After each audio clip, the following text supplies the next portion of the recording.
अस्सलाम वालेकुम, welcome to sports lounge presented by wolf 777 news. मैं हूं हैदर अजहर और मेरे साथ हर दफ़ा की तरह बीटीएस के की मेंबर रेहान उल हक। क्या हाल है रेहान आपका? ठीक ठाक, आप बताएं क्या हाल है? मैं बिल्कुल ठीक। मैंने कहा रेहान आपकी आज मैं और भी ना लेजेंडरी स्टेटस से भी उठाकर आपको आज बीटीएस का बैंड मेंबर बना देता हूँ।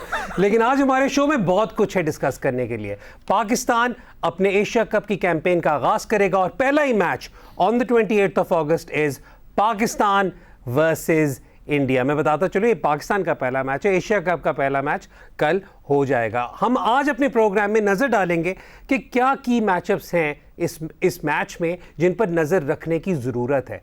हमने इस टूर्नामेंट से पहले बहुत ज़्यादा बात की जसप्रीत बुमराह की इंजरी की, शाहीन शाह अफरीदी की इंजरी की। तो आज हम कोशिश करेंगे कि हम एनालाइज करें कि इन दोनों की इंजरीज के ओवरऑल क्या इम्पैक्ट है अपनी टीम के चांसेस पर। उसके अलावा हम कोशिश करेंगे कि पाकिस्तान के मिडल ऑर्डर को एनालाइज करें और स्पिन के खिलाफ पाकिस्तान की क्या स्ट्रैटेजी होनी चाहिए उसे भी आज अपने प्रोग्राम में एनालाइज करने की कोशिश करेंगे। चैंपियंस लीग के कल ड्रॉ हुए उस पर भी कोशिश करेंगे कि नज़र डालें, लेकिन इस वक्त तमाम तर focus is going to be the mother of all clashes, Pakistan versus India on August 28।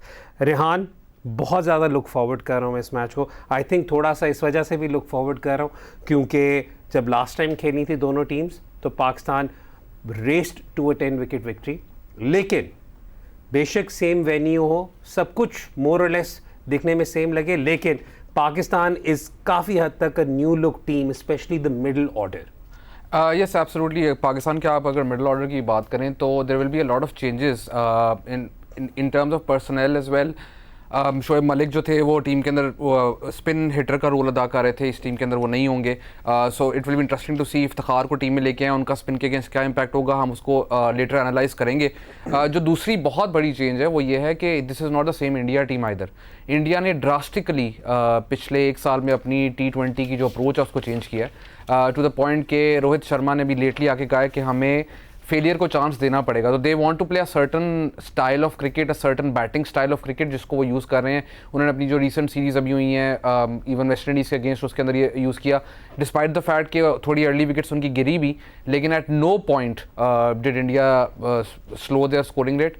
उनको डेथ ओवर्स के अंदर भी जो उनकी स्ट्रैटेजी चेंज हुई, the biggest change for them is against spin and we'll analyse that on this show के किस तरह उनकी batting approach over the last 4-5 years change हुई है। लेकिन जो आप बात करें कि अप्रोच का, मैं पहले ये भी यहाँ पे भी ज़रा क्लैरिफाई करता चलूँ या एटलीस्ट एक्सप्लेन करता चलूँ जो हमें देख रहे हैं शो में, कि जो पहले इंडिया की अप्रोच थी उस पर जो तनकीद होती थी वो ये थी कि सेफ्टी फर्स्ट अप्रोच उसे कहा जाता था कि वो स्लो स्टार्ट करते हैं, उसके बाद बिल्डअप करके उस पर कैपिटलाइज करते हैं। The likes of Hardik Pandya, Jadeja, इनको वुड कैपिटलाइज ऑन दैट। लेकिन अब रोहित शर्मा की जब से ये Rohit Sharma and Rahul Dravid combination has come in, ये बात लगता है कि Laxman will be the coach in the first game. जब से ये आए इन्होंने एक बहुत अग्रेसिव अप्रोच का कहा है। उन्होंने कहा कि बॉल 1 से ही आप वो अग्रेसिव अप्रोच लें, something that we seen England do quite successfully. लेकिन रेहान, मेरा यहाँ पे क्वेश्चन ये है कि हमने बहुत ज़्यादा क्रिकेट देखी है इन द यूएई, हमने PSL के बहुत ज़्यादा सीजन्स देखे हैं। आपकी टीम में भी मैंने नोट किया, मुल्तान में भी जब वहाँ पर अप्रोच की तो हमारी भी एक सिमिलर स्ट्रैटेजी थी जहाँ पर हमने सोचते यही थे कि बहुत अग्रेसिव अप्रोच होगी, लेकिन 2 एंकर्स वहाँ जैसी कंडीशंस में आपको ज़रूरत पड़ जाती है। So just talk about it from that context. I think 2 anchor की जो आप ज़रूरत की बात करें, 2 एंकर की ज़रूरत तब पड़ती है जब आपकी बैटिंग लाइनअप जो है वो इतनी लंबी ना, अगर 6 के बाद आपके ऑलराउंडर्स और टेल स्टार्ट हो जाए दैट इज़ वेरी वरीसम। उस केस के अंदर आपको ऊपर 2 एंकर चाहिए। लेकिन अगर आपका वो नहीं है, अगर आपकी बैटिंग लाइनअप लंबी है और आपके ऑलराउंडर्स जो हैं वो स्पिन को अच्छा खेल सकते हैं तो आई डोंट थिंक उसकी ज़रूरत ऐसा पड़ती है। 20 ओवर की क्रिकेट है और इंडिया ने अभी भी यही किया है। वेस्ट इंडीज़ के अंदर व्हेन दे वर प्लेइंग थोड़ी ट्रिकी पिचेस थी पर वहाँ पर भी उनका जो स्टाइल ऑफ प्ले है वो चेंज हुआ। अगर हम इंडिया का पिछले 5 साल के अंदर बैटिंग रन्स पर ओवर देखें तो आप ये देख सकते हैं कि 2021 was by far the worst year in terms of जिस तरह वो क्रिकेट T20 क्रिकेट खेल रहे थे। उनका जो they were on average scoring 160, 155, 160 and they weren't losing too many wickets. The problem was कि उनकी एक अप्रोच जो थी for a team that plays a lot of T20 cricket, वो IPL खेलते हैं और उसके अलावा उनकी अपनी जो डोमेस्टिक में भी T20 जिसके थ्रू वो आ रहे होते हैं वो इतनी ज़्यादा खेल के आ रहे होते हैं कि इट वॉज सरप्राइजिंग कि when they come to international cricket they are not using that approach.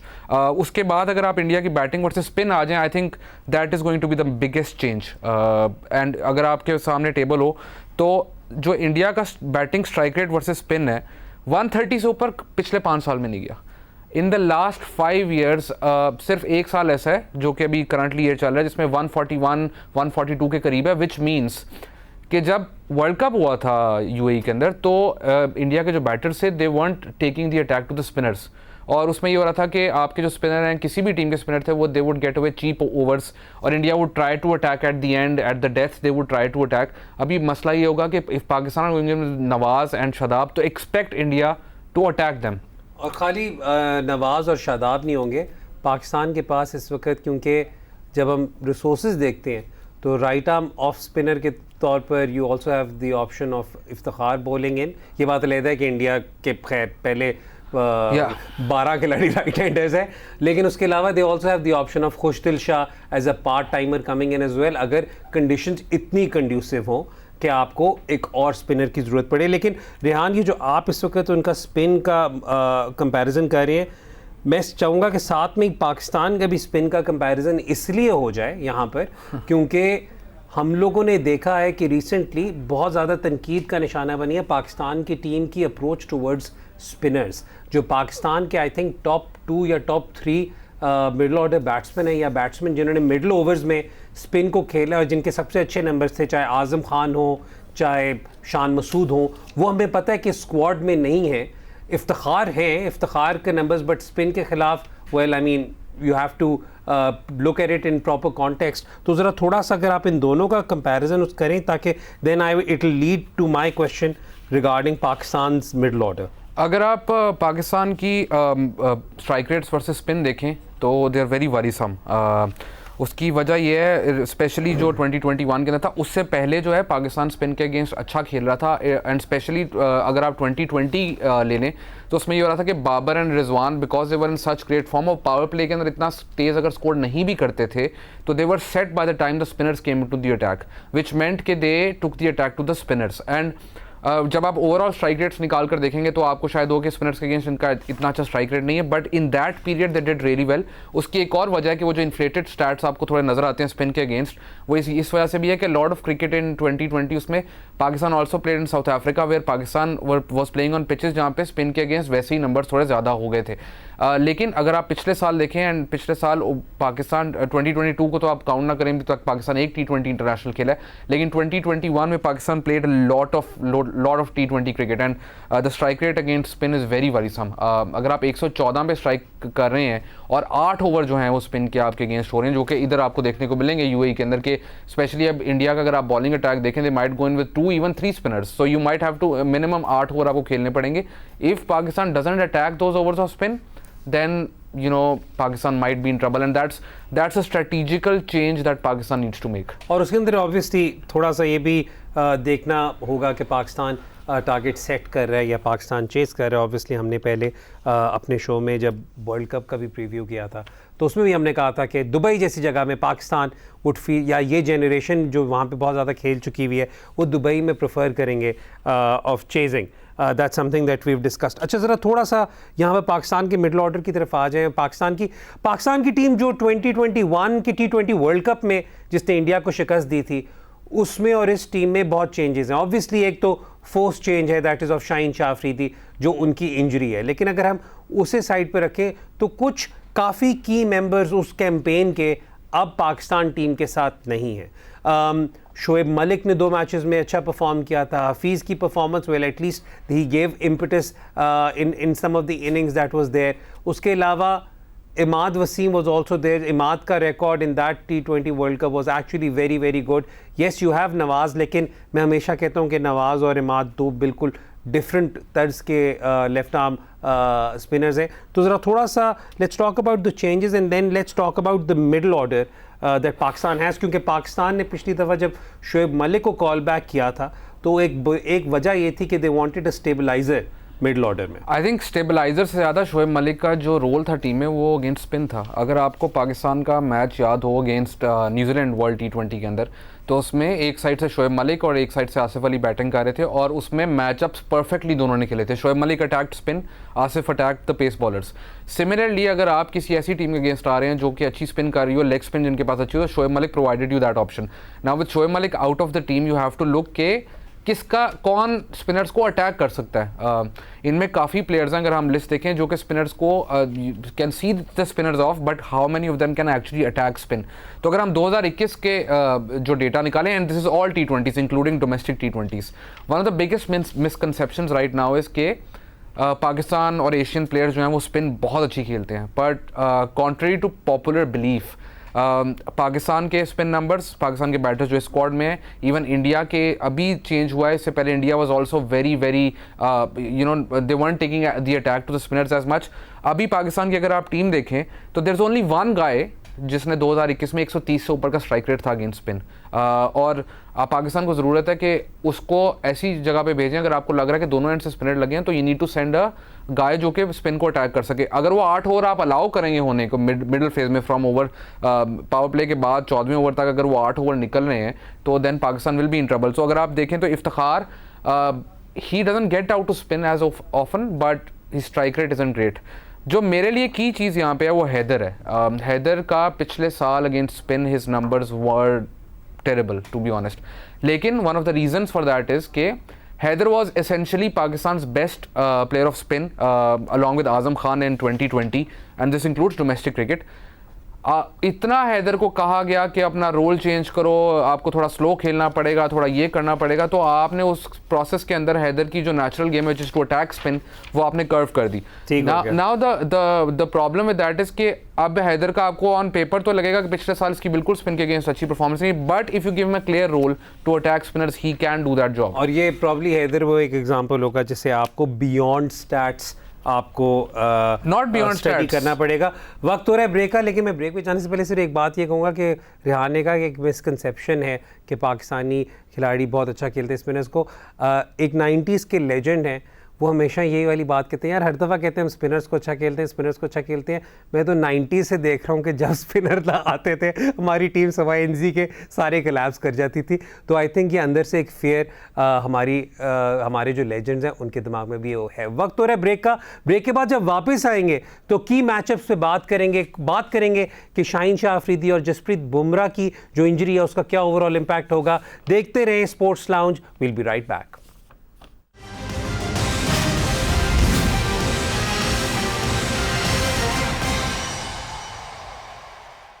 Welcome back to sports lounge presented by wolf 777 news. Break में जाने से पहले रेहान आपको बता रहे थे कि पाकिस्तान का इस वक्त जो सबसे बड़ा कंसर्न है इस मैच में वो होगा कि पाकिस्तान की क्या अप्रोच होगी टूवर्ड्स स्पिन, स्पेशली अगर India goes on to select two तो डेफिनेटली करेंगे, goes on to select up to 3 spin options, तो उसमें पाकिस्तान की क्या अप्रोच होनी चाहिए। आपके काफ़ी ज़्यादा ट्वीट्स और सवालात हमें आए हुए, हम कोशिश करेंगे कि काफ़ी ज़्यादा टॉपिक्स जो हमारे एशिया कप के इस मैच से रिलेटेड हैं उन्हें आपके ट्वीट्स के आंसर के ज़रिए हम उनके जवाब दें। लेकिन रेहान, एक बात करनी बहुत ज़रूरी है क्योंकि हर बंदा कह रहा है कि जी इस पर ज़रूर बात करें। शाहीन शाह अफरीदी की इंजरी हुई और उस पर ऑब्वियसली एक बहुत ज़्यादा कंसर्न हुआ। हमने पिछले शो में ऑलरेडी वाली बात कवर कर लिया कि ये फ्रीक इंजरी है, whatever, so I don't want to go into that. मैं इसके इम्पैक्ट के बारे में बात करना चाह रहा हूँ। एंड ज़रा अगर आप कर सकते हैं, प्रॉब्ली फेयर नहीं होगा, लेकिन अगर आपने करना है तो ज़रा बता दें कि क्या ज़्यादा बड़ा लॉस है अपनी टीम के लिए, इंडिया के लिए, बुमराह गेटिंग इंजर्ड या Shaheen Shah Afridi getting injured for Pakistan? अगर आप ऑपोजिशन को इनटू अकाउंट रहे, Pakistan is playing against India, India के जो बैटर्स हैं उनकी जो हमने हिस्टोरिकली देखा है, ऑल्दो उनके numbers have improved over the years, even Shoaib Sharma का record has improved against left arm pacers over the years, तो उसके बावजूद एक 140 प्लस बॉलर जो लेफ्ट आर्मर है, bringing the ball back into the top order of Indian batters is a way to, अगर आउट नहीं कर रहे तो उनके रन रोक रहे हैं। तो Shaheen is a huge miss. और दूसरी बात, लोग अक्सर बात करते हैं कि शाहीन की रिप्लेसमेंट क्यों नहीं तैयार, शाहीन की रिप्लेसमेंट फ़ौरन रेडी होनी चाहिए। Shaheen is a generational talent. Shaheen जैसा बॉलर एक जनरेशन में एक दफ़ा आता है हर मुल्क के अंदर। Similarly Bumrah is a generational talent for India. They can not replace Bumrah, लेकिन बुमराह की जगह उनके पास बाकी ऑप्शन हैं जिनको वो यूटिलाइज करते हैं. अगर आप उनका रिसेंटली उनके आप T20 इंटरनेशनल देखें तो they've given opportunities to so many pacers and they've built a team है सच जहाँ पे उनको आइडिया है कि हमारा मिडिल ओवर में एनफोर्सर कौन होगा. अगर हार्दिक पांड्या फिट हैं तो उनका बॉलिंग रोल एग्जैक्टली क्या होगा. When he is fit he is taking a lot of wickets in T20s as well. That is the added plus point for India. In terms of a bigger miss, I feel Shaheen is a bigger miss because Shaheen is a leader in this dressing room. मैं ये नहीं कह रहा कि बुमराह अपने dressing room में नहीं है, लेकिन यहाँ पे शाहीन का रोल तो बहुत ऑब्वियस है. also because over the last 2 years अगर आप दोनों टीम्स के T20 इंटरनेशनल्स उठाकर देखें तो India has actually played without Bumrah as the spearhead of their attack. Pakistan hasn't played without Shaheen as a spearhead of their attack. So India is more prepared for not having Bumrah in the 11. अच्छा रेहान, कुछ की matchups के बारे में बात करना चाह रहा हूँ. एक तो सबसे पहले मैचअप्स की तो बाद में करेंगे. इस वक्त आपके नज़दीक Pakistan what 11 should Pakistan go with? I think 11. ये ज़रा थोड़ा सा ये सवाल मैंने इसलिए भी पूछा है क्योंकि इसी में काफ़ी ज़्यादा क्वेश्चंस मिडिल ऑर्डर के भी एड्रेस हो जाएंगे. We no longer have Malik, we no longer have Hafeez. जो पता होता था कि यार ये तो अच्छा चलो ठीक है 4 और 5 पे तो ये आ ही रहे हैं. इस वक्त हमारे टॉप 3 तो आई थिंक काफ़ी हद तक सर्टन है. बाबर रिजवान एंड फ़खर. उस पर भी काफ़ी ज़्यादा लोगों के सवाल हैं कि फ़खर वन डाउन क्यों खेल रहे हैं, लेकिन इस वक्त फ़खर की जगह वहीं पर बन रही है क्योंकि आपके पास इफेक्टिवली दुनिया के टॉप 2 बैट्समैन हैं ओपनिंग एट 1 and 2. तीसरे पे फ़खर. आई नो चौथे पे you would want someone like a Shadab. I would even be okay with Haider क्योंकि हैदर का पिछले साल का जिस तरह मैंने पहले डिस्कस किया कि पिछले साल उसके स्पिन के अगेंस्ट इतना अच्छा नहीं नंबर्स हैं, लेकिन अगर आप बिगर सैम्पल साइज लें एंड इंक्लूड 2020 इन दैट 170 के करीब का उनका स्ट्राइक रेट था and he was averaging something around 50-60 at the time against spin. So Haider is another option. अगर आपने स्पिन अगर आपको लग रहा है opposition is going with in lot of spin तो Haider is the option. If you're not playing Haider, then Shadab needs to move between 5 and 4 because वो आपको मैचअप रखना पड़ेगा. ये ना हो कि दोनों एंड से आपके पास ऐसे बैटर्स खेल रहे हो जो स्पिन को अटैक नहीं करते, which allows the opposition to bowl 8 overs in a row. उसके बाद अगर आप बात करते हैं तो Khushdil and Asif is very prone to get out to spin. वो अटैक करते हैं स्पिन को. Khushdil on the other hand is clever in terms of अपने मैचअप्स. वो स्पिन को अटैक ही नहीं करते. अगर आप उनका 2021 में अगर आप उनकी T20 में परफॉर्मेंसेस देखें तो वो क्या कर रहे थे कि वो स्पिन को प्ले आउट कर रहे थे. 100 के नीचे का स्ट्राइक रेट था और वो कवर करते थे पेसर्स के अगेंस्ट. नॉर्मली आसिफ और खुशदिल बैटिंग इस पीरियड पे करने आते हैं कि उनको इतनी स्पिन नहीं खेलनी पड़ती. तो वो भी पाकिस्तान को देखना है कि both of them are playing और if they are playing Iftikhar.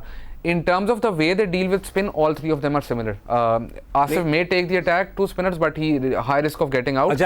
The other two will not. इस वक्त अगर आप ऑर्डर को छोड़ दें तो पहले 3 हमें हो गए. 4 पे I honestly think I honestly think they will probably go with Asif, Iftikhar and Khushdil.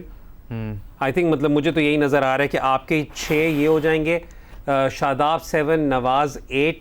Wasim junior की इंजरी के अभी हमें इस वक्त अपडेट नहीं है. Highly unlikely to play. तो हमारे पास 7 Shadab, 8 Nawaz, 10 9 would be Shahnawaz Zani then. नहीं, Hasnain is a much better batsman. So 9 would be Hasnain. Yeah. 10 would be Haris who actually is a very good tape ball player. हाँ, so इसलिए मैं कह रहा हूँ. तो आपकी इस वक्त जो लाइनअप लग रही है, क्वेश्चन हैदर अली पर ही होगा, लेकिन आई थिंक इट इज़ जितना मर्जी इस वक्त रेहान कहें कि मुझे लगता है उसे ये रोल दें या वो रोल दें. I don't think Haider Ali. The most important player you did not mention the 11 is Naseem Shah. Of course. Oh my God. So I mean, तो वहाँ पर हमारे जो सीमिंग ऑप्शन होगी. So I think आपके सीमर्स यहाँ पे कवर हो जाएंगे where you will have मतलब Naseem and Haris will play definitely. One of Hasnain and Shahnawaz Zani. That's basically हुआ ये है कि आपके जो स्पेस रिसोर्सेज हैं Shaheen and Wasim वर आपके स्टार्टिंग 11 के मेंबर्स, यानी शाहीन होता, हारिस, नसीम, वसीम, ये 4 आपके ऑप्शंस थे. अब 2 उसमें से बाहर निकल गए तो धानी और हसनैन में से एक खेलेगा. अब देखना ये होगा कि what are they looking for. Hasnain धानी का जो रोल है वो middle overs enforcer. Is a better middle overs enforcer than he is a new ball bowler. ठीक है. Hasnain also prefers to bowl a little late in the innings, लेकिन उसकी हसनैन की lately by the way whoever has watched this has developed his new ball. Especially 100 में तो हसनैन बहुत अच्छी new ball. Yeah, so I mean those are things that need to be taken into account because अगर हारिस का भी वही role है, धानी का भी वही रोल है, हसनैन का भी वही रोल है, तो the captain then needs to see के नवाज को कहाँ यूज किया जाए. I have a feeling कि Babar will probably go with Hasnain ahead of Shahnawaz Dhani. ये तो हमने 11 पे इसलिए कॉन्वर्सेशन की ताकि हम लोगों को ताकि कॉन्टेक्स्ट मिले। अब ज़रा थोड़ा सा इंडिया की तरफ आ जाते हैं। अब जब यहाँ पर आप देखते हैं, सबसे पहले तो शाहीन का जो सवाल था उसमें पहला सवाल आपको फिर ये उठता है कि अगर शाहीन नहीं है तो आप टॉप पर विकेट, हालांकि ये क्वेश्चन बहुत ज़्यादा आया हुआ है कि आपकी विकेट टेकिंग ऑप्शन क्या है।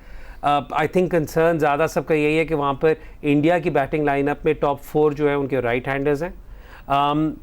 जो लेफ़्ट आर्म वाले एंगल की बात कर रहे हैं रिहान, जहाँ पर कन्वेंशनली जब आप मैचअप्स देखते हैं तो आप लेफ़्ट आर्म सीम के खिलाफ देखते हैं, बट आपको उसे और स्टडी करना पड़ता है कि वो लेफ़्ट आर्म सीमर कर क्या रहा था, राइट। सो उस वाले केस में मुझे पता है कि बहुत ज़्यादा तनकीद हुई थी कि शाहीन की रिप्लेसमेंट लेफ़्ट आर्म सीमर की जगह लेफ़्ट आर्म सीमर क्यों नहीं आया, जहाँ पर वो आपको एक अच्छी ऑप्शन मिल जाती। लेकिन वहाँ पर I am not too overly concern Hasnain की as coming in as a replacement as well, क्योंकि हसनैन और नसीम शाह ने दोनों ने बहुत अच्छे तरीके से प्रूव किया कि वो बॉल अंदर भी ला सकते हैं, बाहर भी ला सकते हैं। So I think that is the key element when they're planning for this matchup। देखिए नसीम तो की होगा बिकॉज उसकी जो पेस है सब कुछ। मैं I am going to go out on limb here and say कि हारिस बाय द वे वो उसने अपनी न्यू बॉल बॉलिंग पे वो खुद इतना कंफर्टेबल नहीं है, लेकिन उसने काम किया है। और जो सारे लोग हैं जो हारिस को एज इन उसके आप टीममेट से बात करें तो दे थिंक कि अगर हारिस अपनी न्यू बॉल डेवलप करता है तो he can get the ball to swing.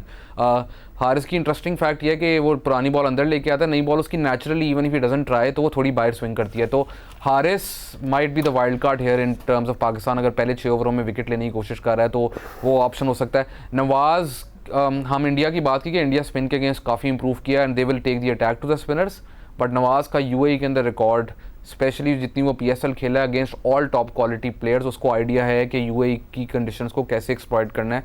So Nawaz is another option. The thing with India is कि India are not just another option, जब आपको इस टाइप की सिचुएशन हो जाए जहाँ पर आपका इफेक्टिवली आपकी अटैक का मेन स्पेयरहेड इंजरी से बाहर है, तो having a left arm Orthodox जो आपको पावर प्ले में कम से कम 2 ओवर दे रहा है इज़ अ ह्यूज एसेट। या एंड इंडिया की जो बात की है अभी, इंडिया की अगर आप टीम देखें, इंडिया की जो improvement in batting strike rates and improvement against spin, one of the reasons is कि they it was a blessing in disguise for them कि उनका टॉप ऑर्डर जो है उनको because of injuries, because of some Covid issues उनको अपना top order जो adjust करना पड़ा, जिसकी वजह से हुदा अक्सर खेले टॉप ऑर्डर के अंदर, सूर्या कुमार यादव अक्सर टॉप 3 के अंदर खेले एंड इंडिया बेसिकली उसकी वजह से इंडिया के पास बहुत ऑप्शन हो गए। अगर आप उनकी इस टूर्नामेंट में देखें तो अगर शर्मा, केएल राहुल और विराट कोहली तीनों इसी टॉप 3 से जाते हैं तो देयर स्टिल अ पॉसिबिलिटी कि you can tie them down. My think मैंने वर्ल्ड कप के मैच में भी कहा था आज से 1 साल पहले, और अभी भी यही कहूँगा कि इंडिया के जो सूर्या कुमार यादव हैं इज़ देयर की player, how he performs and I still can't believe कि इंडिया को इतना टाइम लगा ये रियलाइज करते हुए कि ये बंदा इसके इर्द गिर्द हम अपनी T20 बैटिंग जो है वो एडजस्ट कर सकते हैं। ठीक हो गया। और कल के इसी मैच पर बात करने के लिए हमारे साथ मौजूद हैं पाकिस्तान के साबिक test cricketer and PSL winning coach Aaqib Javed साहब। आकिब भाई thank you so much. Aaqib भाई आपसे कुछ सवालात पूछने थे, आपसे ज़्यादा टाइम नहीं लेंगे। आकिब भाई, फास्ट बॉलर्स की बात हो रही है, शाहीन की इंजरी की बात हो रही है, बुमराह की इंजरी की बात हो रही है, हमने कोशिश तो की है इस पर बात करें, लेकिन आपके नज़दीक who is a bigger loss for their team, Shaheen Shah Afridi या जसप्रीत बुमराह? देखिए, अगर शाहीन और बुमराह की अहमियत देखें दोनों टीमों में तो एक जैसी है, क्योंकि उनके बाद दोनों टीमों की जो फास्ट बॉलिंग है वो डेफिनेटली कमज़ोर हुई है। पाकिस्तान में अगर आप देखें तो हारिस एक बॉलर है जो पिछले काफ़ी अरसे से T20 में एक इम्पैक्ट डाल रहे हैं। उसके बाद बाकी ऐसा कोई बॉलर नहीं है पाकिस्तानी के जो कुछ अरसा खेला हो। नसीम शाह को हम रेट कर रहे हैं लेकिन उसका डेब्यू होगा, और इस तरह से हसनैन भी अपने वो एक्शन ठीक करके वापस आए हैं। तो मुश्किल तो दोनों टीमों को है अपनी फास्ट बॉलिंग को लेके। इंडिया का बुमराह के बाद जो फास्ट बॉलिंग अटैक है बनवेश्वर कुमार हैं, उसके बाद कोई नॉन बॉलर नहीं है, तो डेफिनेटली बहुत दोनों को ही एक जैसा नुकसान है। आकिब भाई, आपने इंडिया के खिलाफ बड़े मैचेस खेले, आपने वर्ल्ड कप में भी खेला, आपने वैसे बहुत ज़्यादा रेगुलरली इंडिया के खिलाफ खेला। In fact your best performance we all remember came against India as well. हमारी स्क्वाड में काफ़ी ऐसे लड़के हैं जिन्होंने इंडिया के खिलाफ कभी नहीं खेला, तो आप अगर उन्हें कोई मशवरा दें कि उन्हें कैसे प्रेशर हैंडल करना चाहिए या how they should approach this game, अगर आपने कोई उन्हें एडवाइस करनी हो तो आप उन्हें क्या एडवाइस करें? देखिए, जब इंडिया से मैच होता है तो आपकी जो स्किल है वो तो डेफिनेटली मैटर करती है, लेकिन उस दिन आप प्रेशर को हैंडल कैसे करते हैं, एक चीज़ ज़रूर करनी चाहिए, और मैं उसका एक्सपीरियंस भी कर चुका हूँ कि जब आप अगेंस्ट इंडिया प्रेशर में, इस तरह का क्रंच मैच में अपने आप को बहुत ज़्यादा उठाना नहीं चाहिए। जैसे कि अंदर जाके जब आप फील्ड में जाते हैं या ड्रेसिंग रूम में होते हैं तो काम रहना, जब आप काम रहते हैं तो आपका जो ब्रेन है, आपका जो हार्ट है, वो नॉर्मल तरीके से फंक्शन करते हैं, और जब आप बहुत ज़्यादा अपने आप को एक्साइटेड कर देते हैं तो ओवर एक्साइटेड होके आप ग्राउंड में जल्दी आप थक जाते हैं, और आपका जो ब्रेन है उसके ऊपर बहुत ज़्यादा उसके नेगेटिव असरात पड़ते हैं। आकिब भाई, हम T20 क्रिकेट में अब ये भी देख रहे हैं कि बहुत ज़्यादा फ्लेक्सिबिलिटी बैटिंग ऑर्डर्स की होती है, और पाकिस्तान पर पिछले T20 वर्ल्ड कप में भी बहुत ज़्यादा तनकीद हुई कि बैटिंग में फ्लेक्सिबिलिटी नहीं है। अब जब आपको नज़र आ रहा है कि काफ़ी हद तक क्लियर कट आपके पास स्पिन के ख़िलाफ़ कोई ज़्यादा अटैकिंग ऑप्शंस नहीं है, तो क्या आप समझते हैं कि पाकिस्तान को मिडल ऑर्डर अपना शफल करना चाहिए? और अगर आप वहाँ पर इस वक्त पाकिस्तान टीम के साथ होते तो आपके नज़दीक पाकिस्तान का मिडल ऑर्डर क्या होना चाहिए to have the best possible attacking option against spin? देखिए, ये टीम जो है ये आइडियल सिलेक्शन तो नहीं है, क्योंकि अगर आप रिजवान, बाबर और फ़खर तीन के बाद देखें तो ऐसा कोई आपके पास मिडल ऑर्डर बैट्समैन नहीं है कि जो पिछले 2-3 साल से पाकिस्तानी टीम की तरफ से खेल रहा हो। ऐसे प्लेयर्स हैं कि जो आते हैं जाते हैं, हैदर भी हैं, आए ड्रॉप हुए फिर वापस आए हैं, इसी तरह आसिफ अली हैं, इसी तरह इफ्तिखार हैं, और खुशदिल हैं एक जो कि थोड़े अरसे से रेगुलर खेल रहे हैं। और खुशदिल इस टाइप के प्लेयर हैं कि जिनको एंड में थोड़े ओवर्स हों, क्योंकि एक टाइप की क्रिकेट खेलते हैं सिर्फ, या उन्होंने लंबी हिट मारनी है उनसे डॉट हो जाता है, रोटेशन ऑफ द स्ट्राइक और सिंगल डबल्स वो नहीं करते। तो वीक एक आपका मिडल ऑर्डर है, बट चॉइस यही है कि आप हैदर को 4 नंबर पे खिलाएं फ़खर के बाद, और फिर आसिफ हैं, फिर खुशदिल हैं, फिर शादाब हैं, और आपके नवाज़ हैं। बैटिंग लंबी ज़रूर है बट उसमें एक्सपीरियंस कम है। आकिब भाई, अगर आपने दोनों टीमों में एक एक मैच विनर पिक करना हो तो आप किसे करें? चलिए मैं आपके लिए आसानी कर देता हूं, पाकिस्तान टीम में हारिस रऊफ के अलावा बता दें, अगर आपने कोई एक मैच विनर पिक करना हो तो आप किसे पिक करें, और इंडिया से भी बता दें who would be your preferred match, not preferred but who do you think will be the match winner? देखिए, इंडिया में अगर आप देखें तो उनके पास काफ़ी एक्सपीरियंस प्लेयर्स हैं, काफ़ी के नाम ले सकते हैं, लेकिन जिस दिन रोहित शर्मा खेलते हैं तो वो मैच को वन साइडेड कर देते हैं। तो उनमें सबसे जो इफेक्टिव प्लेयर है वो तो रोहित शर्मा है। अगर पाकिस्तान का देखें तो उसमें बाबर से बेहतर कोई चॉइस हो नहीं सकती, क्योंकि बाबर के ऊपर सारी बैटिंग जो है वो डिपेंड करती है। बाकी बॉलर्स में अगर देखें तो हारिस हैं जो बदल सकते हैं इस गेम को। अगर इंडिया की सारी बॉलिंग में देखें तो ऐसा बॉलर नहीं नज़र आता कि जिसको देख के लगे कि ये एक बॉलर आके इस गेम को चेंज कर सकते हैं।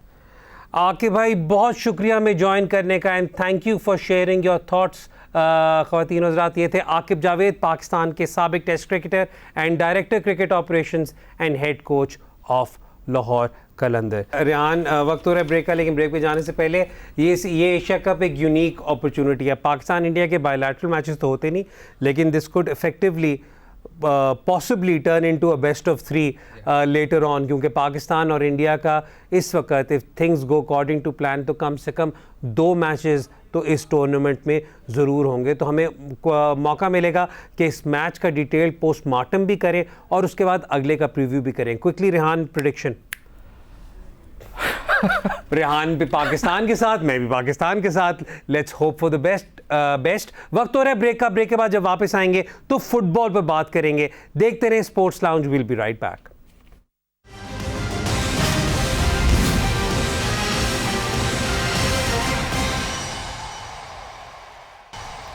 Welcome back to sports lounge presented by wolf 777 news. और अब वक्त हो रहा है फुटबॉल का। हमने अपने पिछले प्रोग्राम में मैनचेस्टर यूनाइटेड और लिवरपूल पे काफ़ी डिटेल कॉन्वर्सेशन की थी, तो हमें बहुत ज़्यादा मैसेजेस आए कि यार आपने टेबल टॉपर्स की आप बात नहीं करें, आप हमें हमेशा इग्नोर कर देते हैं। तो मैं एक तो पहले सबसे माजरत करता चलूँ कि हमने आर्सेनल को अब तक इग्नोर किया, लेकिन आई थिंक इग्नोर करने की एक बहुत वजह ये भी थी कि अब आदत नहीं रही ना आर्सेनल की उस तरीके से रेगुलरली कॉन्वर्सेशन करने की जिस तरह पहले होता था। लेकिन सो फार not just the results, but the way they've played their football has been extremely attractive and eye-catching. इस वक्त मिकेल आर्टेटा, जिन पे पिछले साल काफ़ी ज़्यादा क्वेश्चंस भी उठे थे, उनकी जिस तरीके से उनका प्री सीज़न गया, जिस तरीके से उन्होंने स्क्वाड कंपोज की और जैसे उन्होंने अपनी प्रेसिंग गेम को एटलीस्ट यूटिलाइज करते हुए अपने प्लेयर्स को उन्होंने लेट्स जस्ट से अपनी 3 मैचेस के एविडेंस पे जिस तरह उन्होंने यूटिलाइज किया, hats off to him and hats off to the Arsenal management as well. ये आप बड़ा काम कहते हैं for sticking with Arteta when they could have easily gone for another option. Rehan, अभी तक आपका क्या इंप्रेशन रहा है about the way Arsenal has played? हम उस पर बात करेंगे, then we'll talk about the Champions League draw. I think जो आर्सेनल के बोर्ड को यहाँ पे आपको क्रेडिट देना पड़ेगा, क्योंकि आर्टेटा जब आए थे तो results weren't going their way, specially last season का अगर आप स्टार्ट देखें तो they were bottom of the table after 2 or 3 games. And then the Aubameyang thing, जहाँ पे he turned up late to training, turned up late, and basically Arteta ने कहा I don't want to keep him at the club. He was a club captain at the time, और उस time पे Arteta को back करना, उसके सारे results post January, not just the 3 games here, post January Arsenal को मिले हैं। फुटबॉल में एक जो बहुत इंपॉर्टेंट चीज़ विच वी ऑफन ओवरलुक है कि हम गोल्स देखते हैं, सब कुछ देखते हैं, but how those goals are coming, specially अभी जो कंटेम्प्रेरी फुटबॉल है उसमें when the opposition has a goal kick, वहाँ पे बहुत इंटरेस्टिंग हो गया, because how you cut those avenues becomes very important. So what Arsenal does is with Gabriel Jesus coming in, वो जो the press is very high but the press is such के there is no way to bypass them. तो अगर जो split centre backs और एक midfielder अगर drop कर भी रहा होता है अपनी उसके अंदर when they have the position, so what happens is के मार्टिनेली का रोल बहुत इंपॉर्टेंट है, because on the left he makes a curved run. So he basically जो पासिंग लेन है, easy passing lane towards the right, वो भी cut करता है, and also while doing that because that's a curved run also make sure कि जो right side का defender होता है उसका इतना टाइम ना हो बॉल के ऊपर. और स्पेशली जब प्रीमियर लीग में जहाँ पर अब आपके जो फुल बैक्स हैं वो काफ़ी हद तक आपके एडिशनल फॉरवर्ड्स ही हैं, defensive game isn't particularly strong with the exception of probably Robertson. Yeah, I would honestly think Robertson is probably the most sound. I think Kyle Walker as well. But वो कभी वो back 3 में खेल रहा होता है, कभी वो 5 में खेल रहा होता है, कभी he's just the right back. The thing here is कि what Arsenal then do is कि उनके full backs भी press करते हैं inside, then their entire midfield presses up as well. So basically it's an entire structure. So the idea is to win the ball early, and as soon as you win the ball, तो आप you have players like Odegaard who can create something out of nothing. What Gabriel Jesus has done is कि since he's come to the club, तो उसका link up play with the midfield बहुत improve हो गया. उसकी dribbling skills हमने देखी हैं. People who saw him at Manchester City, उनको थोड़ी उसकी you might not think of him as a goal scorer, but he succeeded wherever he's gone. From his days in Brazil to when he moved to Europe, he's always always had success. And वो जो call वाला उसका है is the fact कि his mother calls him, after every match or after every 2 hours to check up on him, and he's always been that guy कि आप उसको कोई भी challenge देते हो, he lives up to that challenge, and he's always proven the fact that he can score goals, he can link up play. I honestly think because at Manchester City he was playing in certain position and certain style of play, उसके number of goals आपको उतने नहीं लगेंगे, but he will score a lot of goals for Arsenal this season. नहीं मतलब ये इसका और challenge से क्या मतलब है? उसकी अम्मा फोन करके उसके पीछे एक पूरी स्टोरी है, but we don't have enough time चलो for it. ठीक है, मैंने कहा थोड़ा सा क्योंकि मुझे ये मैं आपको बताता हूँ, सो ये रेहान के साथ ना ये मैं नोट करता हूँ, एनालिसिस के बीच में होता है ना, तो उससे कुछ बड़ी मजेदार स्टोरी होती है, वो फिर ब्लर्ट आउट करते हैं, फिर उसके कहता है यार अच्छा नहीं इस वक्त मैं डिरेल हो जाऊंगा, वापस आ जाऊँ मैं एनालिसिस वो मुझे टाइम नहीं होता ना, time what can I do. लेकिन आने वाले दिनों में और भी प्रीमियर लीग टीम से बात करने का बहुत ज़्यादा हमें मौका मिलेगा. मैं कोशिश करूंगा कि रेहान से एक detailed analysis on some of the other team in other leagues भी करूं. The way Napoli is playing so far is also very very interesting. I'd really like for us to dive into that Brighton कि एक बहुत hipster सी approach मुझे लग रही है वो I want to discuss that as well. So आने वाले दिनों में we will have a lot of football to discuss. लेकिन फुटबॉल की कल सबसे बड़ी जो खबर थी वो ये थी कि कल चैम्पियंस लीग के ड्रॉज हुए. उसके साथ जो अवार्ड्स थे उन अवार्ड्स पे तो I mean what can you say, congratulations to Real Madrid for sweeping everything. लेकिन ड्रॉज पे जब कॉन्वर्सेशन करते हैं तो कुछ बहुत माउथ वाटरिंग ड्रॉज हुए हैं और इसमें काफ़ी हद तक नज़र आ रहा है कि जो सेकेंड प्लेस होगी in the tables that will be up for grabs because certain groups, for example अगर आप ग्रुप ए को ही ले लें, ग्रुप ए में Ajax, Liverpool, Napoli, Rangers, so the race for that second spot will be extremely intense. उसके अलावा group C Bayern Munich, Barcelona, Inter Milan and Viktoria. उसके अंदर जो आपकी बड़ी तीन टीमें they will be fighting out for the top 2 slots. उसके अंदर भी एक ऑब्वियसली अंडरलाइंग स्टोरी है of Lewandowski going back to Bayern and playing there. और भी बड़े मज़ेदार ग्रुप्स हैं. I love Group G where Manchester City will play against Sevilla and Dortmund and Copenhagen, and obviously this group is very interesting. This is a very interesting group. Yeah. And obviously Group H जहाँ पर PSG, Juventus, Benfica and Maccabi Haifa will be playing as well. So interesting matchups. Rehan, your early predictions of the one team, one big name that will not qualify. I think Dortmund won't qualify. No, don't really count as one of the traditional big teams, but I feel कि Sevilla have enough there. Barcelona, Bayern Munich, Inter वाले group के अंदर that's going to be really interesting. But I honestly think both Bayern and Barca will qualify. Inter might not, because Barcelona are they've made so many changes to their squad. और उनकी जिस तरह वो भी recently खेले भी हैं. I know कि पहला मैच इतना अच्छा नहीं था. दूसरे मैच में the way they played, they are going to be one of the top challengers in Europe for me if they keep 2 or 3 players fit. If they keep 2 or 3 players fit. मेरे नज़दीक अगर मैं note करता हूँ तो I know Inter Milan की इस वक्त recent pedigree in European football इतनी स्ट्रॉन्ग नहीं है, लेकिन that will be one big name that will obviously I won't be favourite in that particular group. लेकिन जिस तरीके से इस वक्त इंटर मिलान खेल रही है, I won't be surprised if that is a very fun group. That's a very fun group if they at least disrupt someone's plan. उसके अलावा जिस तरह भी आप टेबल देख रहे हैं नज़र यही आ रहा है कि Juventus will again lose in the final of the champions league. वक्त हो रहा है ब्रेक का. ब्रेक के बाद जब वापस आएंगे तो आपके सवालों में बात करेंगे. ज़रूर ज्वाइन कीजिएगा. देखते रहे sports lounge. Will be right back.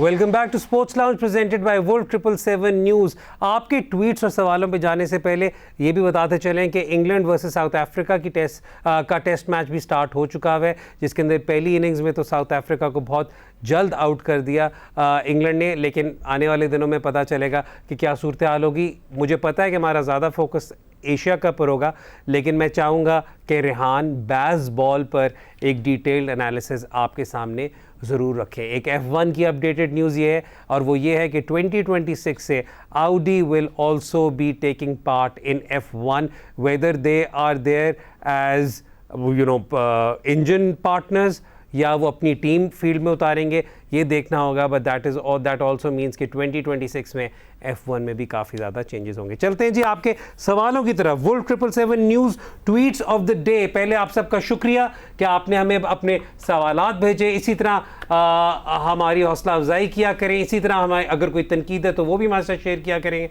हम वो भी शेयर करेंगे स्क्रीन पर. So let's just quickly dive into the questions. Let's have the first tweet on the screen now.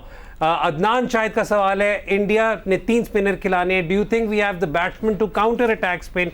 Would Shadab be promoted to attack spin? आपने काफ़ी हद तक इस पर रेहान बात कर ली है, लेकिन ज़रा बता दें कि अगर हमने बैट करना हो कि पाकिस्तान का कौन कौन सा बैट्समैन स्पिनर्स को टेक ऑन कर सकता है, तो जस्ट लिस्ट देम आउट. उनके ऑर्डर से फिर सबको अंदाज़ा हो जाएगा कि पाकिस्तान मैचअप्स के मुताबिक खेल रहा है या एक फिक्स्ड ऑर्डर के मुताबिक खेल रहा है. स्पिन अटैकर्स आपकी टीम में जो हैं, जो अटैक कर सकते हैं, one is Shadab, one is Haider, जो स्क्वाड के अंदर है. और अगर आपने 11 के अंदर सर्टेनिटी करनी है तो Fakhar Zaman, if he has played 10-11 balls, not before that.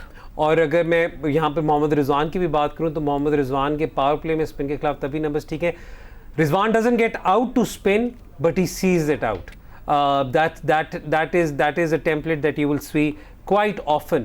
लेकिन आई थिंक इस सूरत हाल में जब आपको पता है कि आपको कम से कम 8 से 10 ओवर स्पिन के खेलने ही खेलने हैं, तो I would be very surprised अगर पावर प्ले के बाद अगर बाबर और रिजवान दोनों खेल रहे हैं तो उनमें से एक स्पिन को अटैक ना करे. अगले सवाल की तरफ चलते हैं जी. Let's go towards the next question.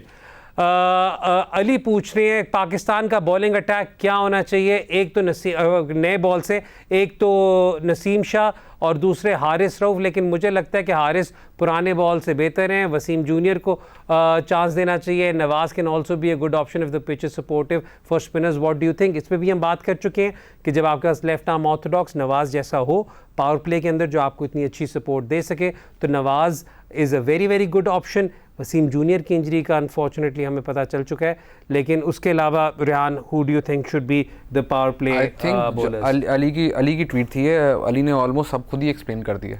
नहीं, इज राइट. उसने अली ने खुद ही एक्सप्लेन कर दिया कि नवाज भी ऑप्शन है, ये भी है, and you know certain. Rehan, क्या आपको लगता है मैं बहुत अच्छा हूँ? वैसे तो मैं बहुत अच्छा हूँ, लेकिन आपको लगता है कि मैं बहुत अच्छा हूँ? वो वाला सवाल. आगे चलें जी. Let's go for the next question. Kisa का सवाल है कि पाकिस्तान की लाइनअप क्या होनी चाहिए इंडिया के खिलाफ, considering the fact that we are not playing good cricket against spinners. किसा वो हमने बता दिया है. शाहीन की absence would matter a lot. Do you think Naseem and Haris Rauf can fill up the gap? Yes, if they used intelligently. Shaheen का होता था यू गारंटीड आपने 2 ओवर उससे करवाने नहीं बॉल से. अगर उसका नॉर्मली तो पहले ओवर में आउट कर देता है, अगर वो नहीं भी करे तो आप उसको दूसरा ओवर देते हैं. अगर आपको लगता है कि पहले ओवर में one of the guys is expensive, तो आप उसको होल्ड बैक करके थोड़े बॉलिंग चेंजेस कर सकते हैं. बिकॉज मैं अगेन वही बात कर रहा हूँ, शाहीन नवाज की वजह से फ्लेक्सिबिलिटी इतनी है कि पावर प्ले के अंदर आप अफोर्ड कर सकते हैं कि एक ओवर भी दें सबको. Pakistan needs to make sure they are not stubborn. हम मतलब ये कि फ्लेक्सिबिलिटी आनी पड़ेगी. थोड़ा सा आपको उस तरीके से अपने पावर प्ले के प्लान को बहुत डिटेल में डिस्कस करना पड़ेगा with the coaching staff and then go with a coherent strategy. Next tweet. India's likely top 4 versus Pakistan in their first match of Asia Cup will be all right-handers. Will that be much of a disadvantage in terms of matchups? Can a pace basher plus spin basher pairing of both right-hand batsmen work instead for India as a substitute strategy for the lack of left-hand batting and right-hand batting? Yes, लेकिन इसके अंदर अगर मैं पाकिस्तान के point of view से बात करूं तो Nawaz then becomes equally more important. As far as these matchups are concerned, ये बात अलग है कि numbers उनके इंडियन बैट्समैन के against left arm orthodox are fairly reasonable.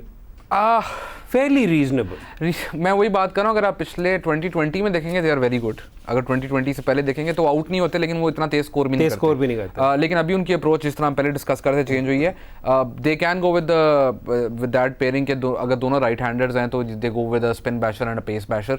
But India को ये भी देखना पड़ेगा कि नवाज विल प्रॉब्ली बोल 2 overs in the power play, may be even 3, and Shadab will बोल इन द मिडल ओवर. तो शादाब जब भी मिडल ओवर में बॉलिंग करा रहे होंगे, साथ मोस्ट प्रॉब्ली फास्ट बॉलर ही बॉलिंग करवा रहा होगा. अच्छा, वैसे यहाँ पर एक और मेरा सवाल यहाँ पे खड़ा हो गया कि अगर नवाज के अच्छे चले जाते हैं पावर प्ले में तो Pakistan can also look at then introducing Khushdil later on, ताकि दोनों एंड से स्पिन लगे. क्योंकि इस वक्त आपके पास कोई भी ऐसी अगर आप दोनों एंड से स्पिन लगाएं, इंडिया का टॉप 3 अगर आउट हो गया, हाँ, तो अगर टॉप 3 नहीं आउट हुआ फिर स्पिन लगा दें दोनों एंड से. अगर टॉप 3 आउट हुआ और सूर्या कुमार यादव हो गया या पांड्या हो गया, तो मैचअप्स वगैरह फिर matchups that doesn't make sense. नहीं, वो तो फिर इट डजंट मेक सेंस. वो तो फिर they will take them on. Next question जी. आज कोशिश करें ज़्यादा से ज़्यादा सवालों को एंटरटेन करें, क्योंकि हमारे ये जी one of my favourite people in the world Nawab Hasan Hussain Qureshi sahab, उनका सवाल ये कि Shaheen out, what would be your plan to take early wickets?